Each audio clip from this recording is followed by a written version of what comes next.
শ্রুতি বাইরে আসো, মা এসেছে। কি? ওই বুড়িটা আবার চলে এসেছে মাথা খারাপ করতে? আরে ওনাকে ঘরে ঢুকতে কেন দিয়েছো? ঘাট ধাক্কা দিয়ে ঘর থেকে বের করে দাও। শ্রুতি কি বলছো? এসে দেখা করে যাও। কি? আমি দেখা করব? কেন? উনি কি কোনো সেলিব্রিটি? উনি তো প্রতিদিনই আসছে। ওনার মুখটা আবার নতুন করে আমি কি দেখবো? বলছি না বের করে দাও ওনাকে। বাবা, তোমাদের মধ্যে কি কোনো ঝামেলা হয়েছে? তাহলে শ্রুতি এরকম ভাবে কথা বলছে?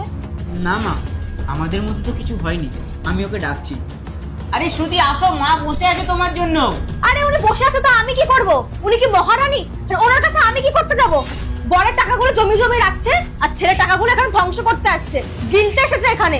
একটা আনকালচার গ্রামের বুড়ি, বারবার বললে ওনার শিক্ষাও হয় না।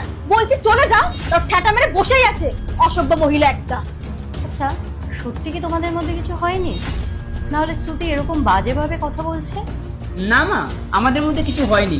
আরে আপনি তো জানেনই শ্রুতি কত মজা করতে ভালোবাসে। আপনি বসুন।